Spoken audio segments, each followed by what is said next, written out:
নমস্কার, আমি বিশ্বজিৎ গুপ্ত চৌধুরী, সাধারণ সম্পাদক, রাজ্য কোঅর্ডিনেশন কমিটি।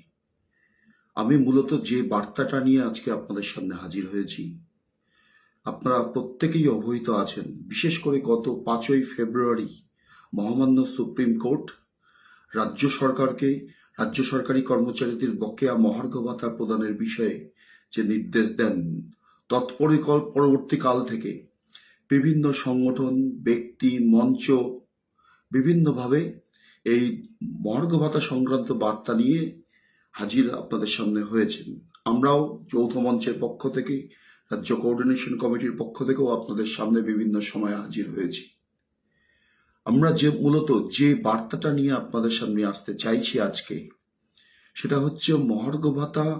বিশেষ করে গত 13ই মার্চ ঐতিহাসিক ধর্মঘটের পরবর্তীতে আমরা দেখলাম গত 15ই মার্চ রাজ্যের মাননীয় মুখ্যমন্ত্রী টুইটারের মাধ্যমে তিনি যে বার্তাটা দিলেন যে আমরা রাজ্যের সমস্ত অংশের কর্মচারী, বোর্ড, অধিকৃত সংস্থা, পঞ্চায়েতের কর্মচারী, পৌরসভা, পরিবহন থেকে শুরু করে অবসরপ্রাপ্ত সকলের জন্য 31শে মার্চের মধ্যে সুপ্রিম কোর্টের যে নির্দেশ সেটাকে কার্যকরী করে সেই মতো আমরা তাদেরকে অর্থ প্রদান করছি।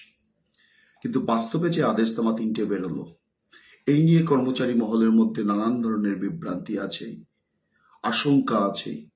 আমরা যেটা বলতে চাই, অনেকে আবার এই আদেশনামার উপর দাঁড়িয়ে ইতিমধ্যেই রাজ্য সরকারকে হুঁশিয়ারি দিয়েছেন, নির্দিষ্ট সময়সীমা বেঁধে দিয়ে না হলে তারা আদালতের আশ্রয় নেবেন বা আদালতে গিয়ে রাজ্য সরকারের ভূমিকার বিরুদ্ধে দাঁড়িয়ে আইনি পদক্ষেপের দিকে তারা যাবেন। আমরা সুনির্দিষ্টভাবে বলতে চাই রাজ্য কোঅর্ডিনেশন কমিটির পক্ষ থেকে যে অর্থ দপ্তর থেকে অশোক স্তম্ভ শিলমোহরকৃত যে অর্থ দপ্তর থেকে আদেশনামা প্রকাশিত হয়েছে, সেখানে দাঁড়িয়ে সেটাকে কার্যকরী করা রাজ্য সরকারের দায়িত্বের মধ্যে পড়ে এবং সেই দায়িত্ব মানে সাংবিধানিক দায়িত্বের মধ্যে পড়ে। এটা কোনো ব্যক্তির ইচ্ছা বা অনিচ্ছার উপর দাঁড়িয়ে পড়ে না। সর্বোপরি মহামান্য সুপ্রিম কোর্ট এই নির্দেশ দেওয়ার সময় শুধুমাত্র রাজ্য সরকারের উপর নির্ভরশীল থাকেননি, তারা রাজ্য সরকারের বিগত দিনের যে ভূমিকা সেটাকে পর্যবেক্ষণ করে তারা ফোরম্যানস কমিটি এটা করে দিয়েছেন, যে কমিটি এই এরিয়ারের অর্থ প্রদানের বিষয়ে সবটা তারা দেখভাল করবেন। ইন্দু মালহোত্রা কমিটির তারা সেই সময়সীমাও বলে দিয়েছেন যে আগামী 15ই এপ্রিলের মধ্যে অ্যাকশন টেকেন রিপোর্ট রাজ্য সরকারকে জমা দিতে হবে। এবং ইতিমধ্যেই ইন্দু মালহোত্রা কমিটি রাজ্য সরকারের সাথে বসেছেন, তাদের সুনির্দিষ্ট মতামত আগামী 15ই এপ্রিলের মধ্যে আশা করি তারা কি নির্দেশ দিচ্ছেন, রাজ্য সরকারকে কিভাবে ইনস্টলমেন্টে অর্থ প্রদান করা হবে, সেটা অবজার্ভ না করা পর্যন্ত আমরা মনে করি এখন আমাদের যে কাজ, যে এই যে আদেশনামা প্রকাশিত হয়েছে, এই আদেশনামা সমস্ত অংশের বোর্ড, কর্পোরেশন থেকে শুরু করে অধিকৃত সংস্থা, তাদের সহ রাজ্য সরকারি কর্মচারীদের তাকে কার্যকরী করার দায়িত্বটা আমাদের বর্তায়। আমরা জানি আন্দোলনের বিভিন্ন পার্ট থাকে।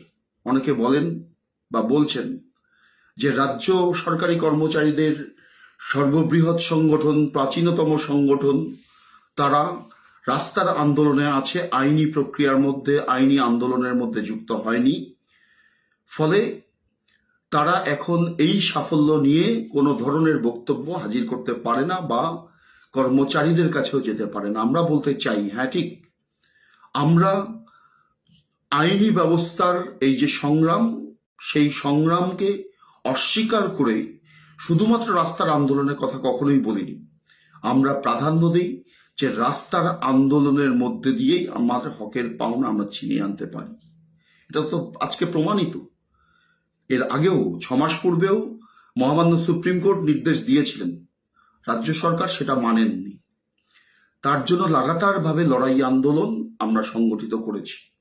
আমাদের রাজ্য কোষাগার থেকে বেতনপ্রাপ্ত শ্রমিক কর্মচারীদের যে যৌথ মঞ্চ 2014 সাল থেকে ধারাবাহিকভাবে এই মঞ্চ গঠিত হওয়ার পরবর্তীতে এমনকি 6ম বেতন কমিশন গঠন এবং তা কার্যকরী করার দাবিতে ধারাবাহিকভাবে রাস্তার আন্দোলনে থেকেছে এবং সেই বেতন কমিশন গঠন করা থেকে শুরু করে কার্যকরী করা পর্যন্ত সেই রাস্তার আন্দোলনের মধ্যে দিয়েই তার রূপায়ণ করতে সক্ষম হয়েছে। যদিও আমাদের যা প্রত্যাশা সে অনুযায়ী ষষ্ঠ বেতন কমিশন কর্মচারীদের স্বার্থে কার্যকরী হয়নি।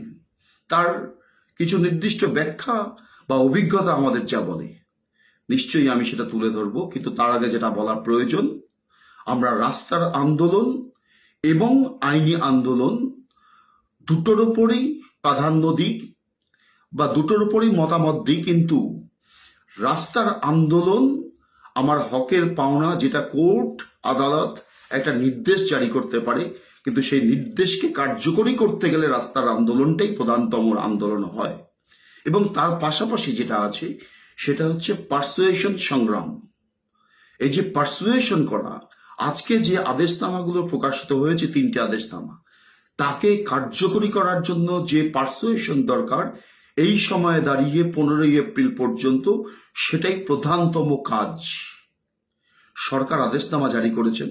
বোর্ড, কর্পোরেশন, অধিকৃত সংস্থার ক্ষেত্রে সংশ্লিষ্ট দপ্তরকে তারা বলেছেন যে কর্মচারী কত চিহ্নিতকরণ করে তাকে যে কার্যকরী করা বা ফিনান্সের অ্যাপ্রুভাল নেওয়া, এটা যাতে ডিপার্টমেন্টগুলো প্রকৃতপক্ষে কার্যকরী করতে পারেন সেটা দেখা আমাদের অন্যতম দায়িত্ব। আমরা রাজ্য কোঅর্ডিনেশন কমিটি, আমরা যৌথ মঞ্চ সেই পার্সুয়েশনের সংগ্রামের মধ্যে যুক্ত থাকব এবং তার মধ্যে দিয়েই আশা করি আমাদের সমস্ত অংশের পশ্চিমবঙ্গের শ্রমিক, কর্মচারী, শিক্ষক, শিক্ষাকর্মী যারা রাজ্য কোষাগার থেকে বেতন পান, তাদের সেই ন্যায্য অধিকার সেটাকে আমরা আদায় করে আনতে পারব। আরেকটি বিষয় বলার, যে হ্যাঁ ঠিক, আমরা যেমন রাস্তার আন্দোলনের উপর ভরসা করি বা এটাকেই প্রাধান্য দিই, তার মানে আইনি আন্দোলনকে মাইনাস করে নয়, আবার পার্সুয়েশন সংগ্রামকে যেমন মাইনাস করে নাই, সবকটা একটা সমন্বয় রেখে বজায় রেখে, কিন্তু অধিকার প্রতিষ্ঠার জন্য আমাদের দীর্ঘ অভিজ্ঞতার মধ্যে দিয়ে আমরা দেখেছি। একটা সময় পশ্চিমবঙ্গে 2011 সাল পর্যন্ত বামফ্রন্ট সরকার অবস্থান করেছে। সেই সরকারের কাছে আমরা ধারাবাহিকভাবে আমাদের দাবি উত্থাপন করেছি এবং আলোচনার মধ্যে দিয়ে দাবি মীমাংসার যে গণতান্ত্রিক বাতাবরণ সেই সময় বিরাজ করেছে। সেই সময় বামফ্রন্ট সরকার কর্মচারীদের সাথে চাটুকতা করেনি বা মিথ্যাচার করেননি। তারা যখন অর্থনৈতিক সীমাবদ্ধতার মধ্যে থেকেও 5টা বেতন কমিশন কার্যকরী করেছেন, কেন্দ্রীয় সরকারি কর্মচারীদের যে বেতন কাঠামো তাকে যাতে এখানেও রক্ষা করা যায় এবং অনেক ক্ষেত্রে বিশেষ করে নিচুতলার কর্মচারীদের বেতন যাতে বৃদ্ধি করা যায়, কেন্দ্রীয় সরকারি কর্মচারীদের থেকেও সেই দৃষ্টিভঙ্গির প্রতি মুহূর্তে তাদের প্রতিফলিত হয়েছে। অনেক সময় কেন্দ্রীয় হারে মহার্ঘ ভাতার ক্ষেত্রে কিছুটা বকেয়া দেখেছে, সেটা রাজ্য সরকার কর্মচারীদের কাছে স্বীকার করেছেন, শিক্ষক মহাশয়দের কাছে স্বীকার করেছেন।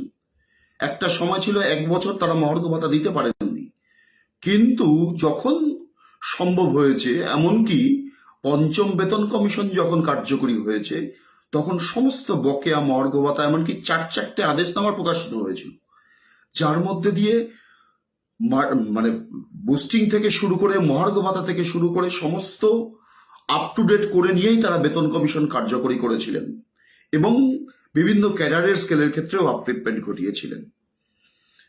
কাজেই পশ্চিমবঙ্গের ক্ষেত্রে সরকারি কর্মচারীদের ক্ষেত্রে অতীতে আমাদের যে অভিজ্ঞতা, সেই সময়ে দাঁড়িয়ে সরকারের যে দৃষ্টিভঙ্গি আমরা দেখেছি, কেন্দ্রীয় সরকারি কর্মচারীদের থেকে রাজ্য সরকারি কর্মচারীরা একটা বেতন কমিশন পিছিয়ে আছে।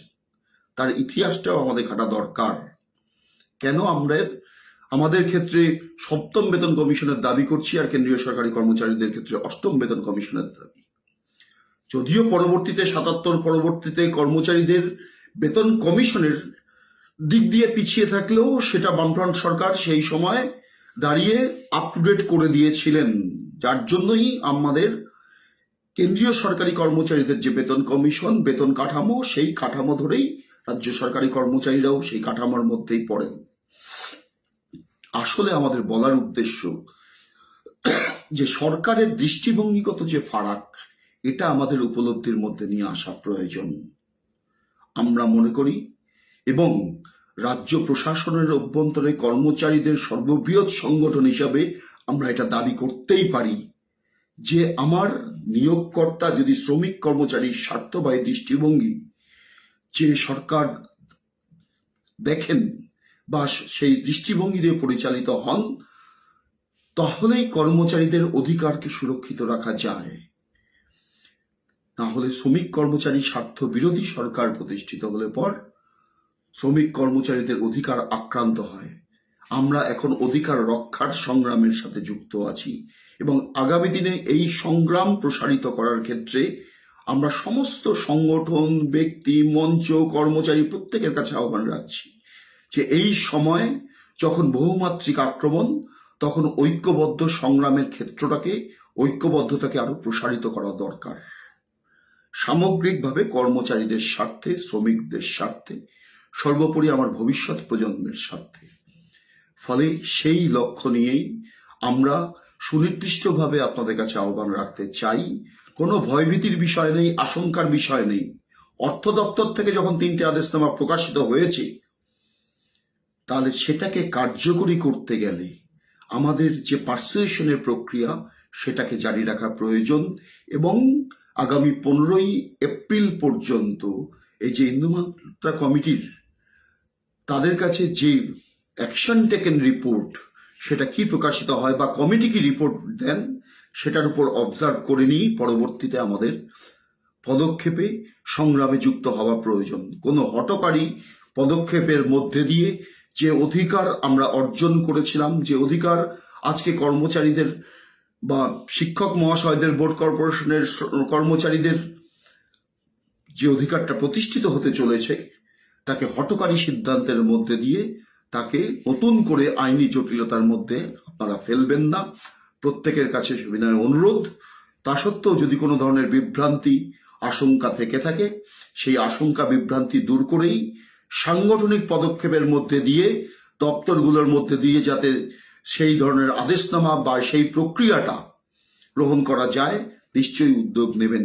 HRMS এর মধ্যে যারা আছেন তারা 16 থেকে 19 অব্দি ইতিমধ্যে আদেশনামা বলে দিয়েছেন, কিন্তু IFFS এর মধ্যে যারা পড়েন সেক্ষেত্রে IFFS কে আপডেট করা দরকার।